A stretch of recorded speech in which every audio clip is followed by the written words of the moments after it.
A single 8-ounce strand of wire is about to do something no allied weapon has ever done. Stop a Tiger tank in the middle of combat. In the choking green maze of Normandy's hedgerows, 32 American soldiers crouch in a sunken road, listening to the low, predatory growl of the machine hunting them. The Tiger's engine doesn't roar. It vibrates through the soil like a warning from the earth itself, each tremor reminding them that a 56-ton fortress is closing in. They have no good options. Their bazookas cannot pierce the Tiger's armor. Their rifles might as well be toys. Air support can't see them. Artillery can't reach them. The hedgerows have trapped them in a narrow corridor where the only path forward is the same one the Tiger is using.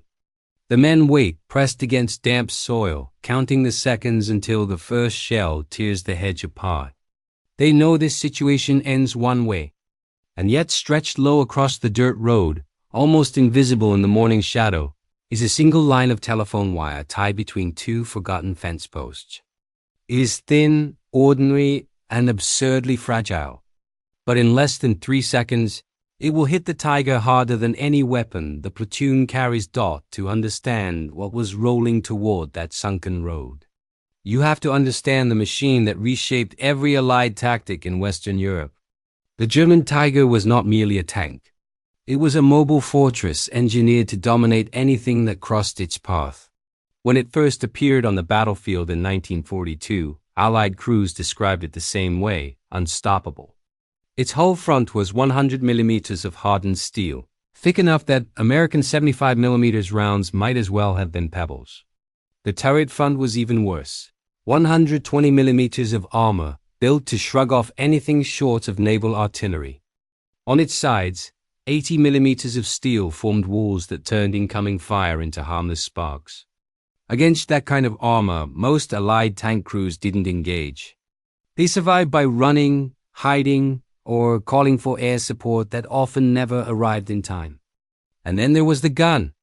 The Tiger carried the KWK-36, an 88mm cannon born from the legendary Flak 88, a weapon that had already ripped apart Allied bombers and British armor across North Africa. Mounted on the Tiger, that cannon became a long-range executioner. It could punch through a Sherman's front armor from over a mile away. Tiger crews routinely fired before American crews even realized they were under attack. Its engine, a 700-horsepower Maybach, propelled 56 tons of steel with surprising agility, giving it the strength to climb slopes, smash through obstacles, and rotate its massive turret in under a minute. Each Tiger cost more than most German fighters, demanded enormous manpower to build, and was treated as a strategic treasure. Entire Allied units froze at the rumor of one being nearby. It created a psychological weapon as powerful as its physical one. You didn't fight a Tiger. You survived it, if you were lucky. And that is what makes the coming moment so unbelievable. This machine, shaped by years of engineering, armored like a bunker, armed like an anti-aircraft battery, and feared across 2 continents, is about to meet something it was never designed to face. Not a shell, not a mine, not a bazooka. A mistake in its perfect design, and a strip of wire lying quiet in the dust. The Tiger's invincibility was a myth built on its armor and firepower. But like all myths, it hid a flaw so small and so ordinary that no designer imagined it could matter. To understand it, you have to look at the part of the tank no one pays attention to: the running gear. A Sherman's wheels were simple, stacked vertically, easy to clean, easy to replace. The Tiger was the opposite. Its designers pursued perfection, crafting an elaborate lattice of overlapping and interleaved road wheels, 9 per side, arranged in 3 tight rows. It distributed weight beautifully across the wide tracks, lowering ground pressure so the 56-ton machine could glide over mud that swallowed lighter tanks. In controlled conditions, it was genius. In the real world, it was fragile. Dirt, stones, debris, and frozen mud collected between the wheels every time the Tiger moved. On the Eastern Front, crews spent dawn breaking ice out of the gaps under sniper fire. In North Africa, sand shredded the rubber wheel rings. And worst of all, replacing even one inner wheel required removing half a dozen outer ones, a job that demanded heavy tools and hours of exposed labor. The Tiger was a masterpiece that demanded perfect terrain, perfect weather, and perfect maintenance conditions war never provides. And there was something else, something easy to overlook. Those tight gaps between the overlapping wheels created narrow, unforgiving channels where foreign objects could lodge. A stone, a broken chain, a length of barbed wire, if caught at the right angle, could jam the rotating mass of wheels. No one designed the Tiger to expect such a mundane threat because no one imagined something so insignificant could matter. But momentum does not care about reputation. The Tiger's massive track assembly weighed nearly a ton per side. Once moving, that momentum amplified anything that got in its way. A small jam could become a catastrophic lock in seconds, ripping suspension arms apart or freezing the entire left or right track. Engineers knew this in theory. Crews cursed it in practice. But on that morning in Normandy, one American soldier recognized the flaw not as an inconvenience but as an opportunity. A seam in the monster's armor. A weak point disguised as brilliance. A place where a simple idea could change the outcome of a battle. Corporal Daniel Mercer was not an armor specialist. Not an engineer trained to analyze foreign vehicles. And certainly not the kind of soldier anyone expected to outthink a Tiger crew. He was a 23-year-old electrician from Ohio who had learned to fix factory machines long before he learned to fire a rifle. His hands understood tension, gears, and systems in ways manuals never bothered to explain. 3 weeks before the ambush in the hedgerows, Mercer's unit had passed an abandoned Tiger on the edge of a ruined French orchard, its fuel exhausted and its crew long gone. Most men walked past it with the same respect they'd give a sleeping bear. Mercer climbed onto the hull and studied it. He ran his fingers along the thick armor, felt the heat still trapped in the steel, and looked closely at the wheels. He noticed the tight gaps, the places where debris had chewed rubber from the rims, the way the overlapped wheels formed perfect little channels where anything the right size could wedge itself and use the tank's own momentum against it. To him, it wasn't a terror machine. It was a system, a complicated, brittle one. He filed the observation away, not as a revelation, but as an electrician's curiosity. A puzzle, a detail that might never matter. 3 weeks later, that detail was all he had. His platoon had been fighting through the bocage for 18 straight days, advancing inches at a time through a suffocating landscape of ancient hedgerows and blind corners. The replacements were green and frightened, the veterans exhausted, and the officers increasingly aware that every day lost in the hedgerows allowed German forces to regroup deeper in France. At dawn on June 28th, the low growl of engines announced the counterattack. Not a probing patrol, but a full armored thrust. Panzer grenadiers on foot and half-tracks with Tigers at the spearhead. The Americans had no armor support nearby and only 2 bazookas whose operators knew, with 6 certainty, that they could do nothing to a Tiger's frontal armor. The platoon's orders were cruelly simple: delay the Germans or die trying. Mercer knelt in the narrow sunken road, the coil of field telephone wire in his hands, listening to the approaching thunder. He didn't think about heroism or strategy. He thought about wheels and tension, force and failure, the gap he had touched with his own fingers. And he realized he had exactly one thing he could try. One absurd, tiny thing. And he had less than 2 minutes to act. The Tiger appeared at the far bend of the sunken road, like a steel avalanche squeezed into a tunnel. Its turret swept the hedgerow with slow, deliberate menace. The long 88 pointed slightly high, ready to fire a shell that would rip the American position apart before the infantry even saw their killers. Mercer felt every vibration travel through the dirt beneath his boots as the tank crawled forward, steady, unstoppable, absolutely certain of its own invincibility. The platoon braced for impact. Bazooka teams gripped useless launchers. Riflemen pressed their helmets into the earth, praying for a miracle no one expected. Mercer didn't pray. He ran. He sprinted down the narrow road, using a slight dip in the terrain to stay out of sight. His hands burned as he dragged the coil of telephone wire, the same 1/8-inch braided steel he'd used to string field lines the week before. He reached the two gate posts he had noticed during the approach. Old oak timbers sunk deep into the soil. Solid enough to hold tension. Perfect. He looped the wire around the left post 3 times. Tightened it with practiced electrician's precision. Pulled it taut across the road and secured the other end to the right post. Knee height. Almost invisible in the shadow. Tight enough to hum when touched. It looked ridiculous, insufficient, laughable. A strand of wire meant for telephones, facing down a machine built to defy artillery. Mercer scrambled back toward the platoon just as the Tiger rounded the curve. It advanced at walking speed, the commander standing half exposed in the hatch, scanning the hedgerow. The coaxial machine gun probed the foliage like a snake tasting the air. 20 meters 10. The massive drive sprocket met the wire. What happened next took less time than a breath. The wire didn't snap. The posts didn't give. Instead, the cable flicked upward, snagging between the Tiger's overlapping wheels, the very vulnerability Mercer had studied weeks earlier. In a fraction of a second, the wheels sucked in the wire like a winch. 1 rap, 2, 3. The tension multiplied.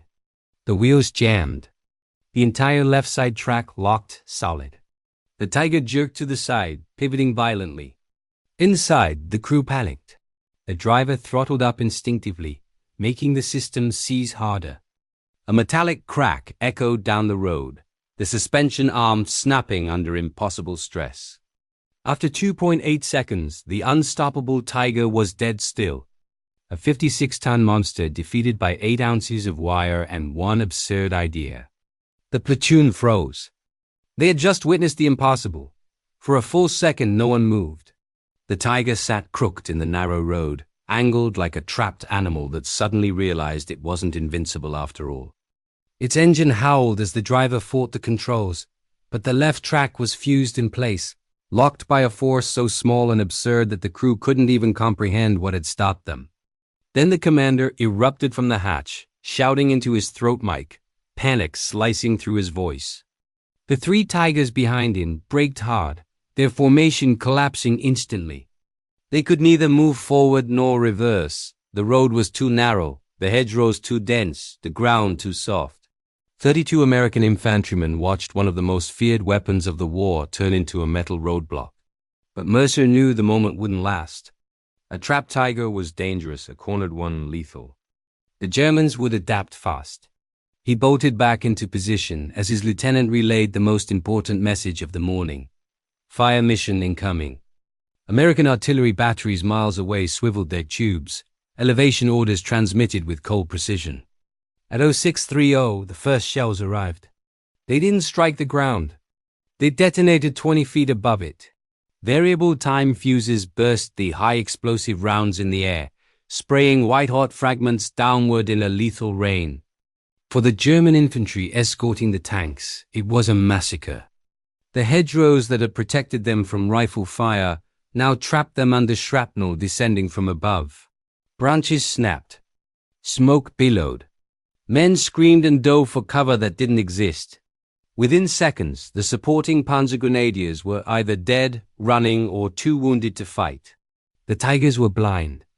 Their machine guns could not depress low enough to engage targets hugging the base of the hedgerows. Their 88s had the wrong elevation to fire on infantry hidden just yards away. And their turrets, built for long-range tank duels, rotated too slowly to respond to fast-moving threats on their flanks. The Americans were no longer prey. They were predators. The roadblock Mercer created had done more than trap a tank. It had snapped the spine of the German assault. No maneuver. No support. No escape. 32 Americans facing certain death were now watching their would-be executioners lose the one thing that made them terrifying: momentum. And the Shermans were nearly in position to finish the job. The battlefield shifted in minutes. What had begun as a German armored hammer blow was now a choked, panicked column trapped in a dead-end killing lane. The artillery barrages had shredded their infantry support, leaving the Tigers exposed, 3 idling giants stuck behind the wrecked lead tank, unable to advance, unable to retreat, and unable to maneuver in the claustrophobic hedgerows. A Tiger without mobility wasn't a weapon. It was a target. Mercer's platoon could feel the change in the air. The roar of the Maybach engines no longer sounded confident but strained, desperate, like beasts pawing against invisible chains. And then the real turning point arrived. 4M4A1, Shermans pushing through a distant break in the hedgerow. These weren't the older 75mm variants whose shells bounced off Tiger armor like pebbles. These were the newer 76mm armed Sherman's guns with the velocity and punch needed to crack even German heavy armor. They weren't coming down the road. That would have been suicide. Instead, the tank commanders did something the Tigers could not. They used the terrain. With lighter weight, narrower tracks, and simpler suspensions, the Shermans slipped through gaps and soft ground the Tigers would have bogged down in instantly. They emerged behind the German formation, exactly where Tiger armor was weakest. The German crews realized too late what was happening. Their turrets began to traverse, but painfully slow, over a minute for a full rotation, far too sluggish to meet a rapid flank attack. The Shermans had a 30-second window before a Tiger could even aim. It was enough. At 0650, all 4 Shermans fired. They didn't waste shots on thick frontal plates. They put every round into the rearmost Tiger's engine deck, the Achilles heel of German heavy armor. The Sherman's 76mm shells punched straight through the thin steel and into the fuel tanks.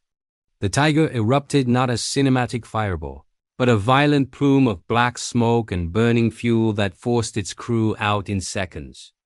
With one Tiger burning and another immobilized at the front, the remaining 2 crews were trapped in a metal coffin of narrowing options.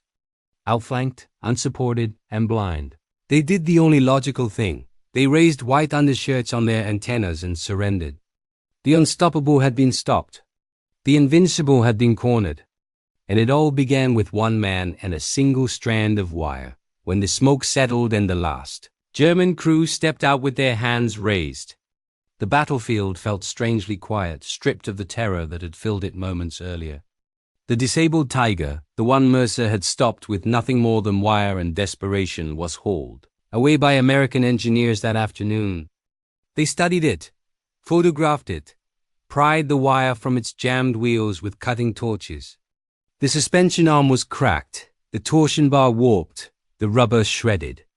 A machine built to withstand artillery, to shrug off rockets, to dominate entire battlefields, had been humbled by a tool meant for telephones. Mercer didn't celebrate. He didn't even fully understand what he'd done. He accepted a canteen of water, sat in the dirt, and tried to process that he and his platoon were still alive. His commanding officer submitted him for a Bronze Star. The paperwork described his action as improvised defensive innovation, a phrase far too small for what had actually happened. After the war, Mercer went home, back to factory floors and night shifts, back to ordinary life. He never bragged. His children grew up knowing their father had served, but not knowing he had once stopped a Tiger tank with a length of wire and 90 seconds of courage. The story lived on elsewhere, in training manuals, in engineering schools, in quiet conversations among soldiers studying how machines fail. Because Mercer's act wasn't just an anecdote. It was a lesson carved into steel. Even the most perfect systems carry hidden fractures. Complexity creates weaknesses. Sophistication breeds fragility. And sometimes the fate of an entire battlefield turns not on weapons or strategy, but on one person who sees a flaw and chooses to try anyway. Mercer didn't think he was making history. He just didn't want to die. And somehow, that was enough.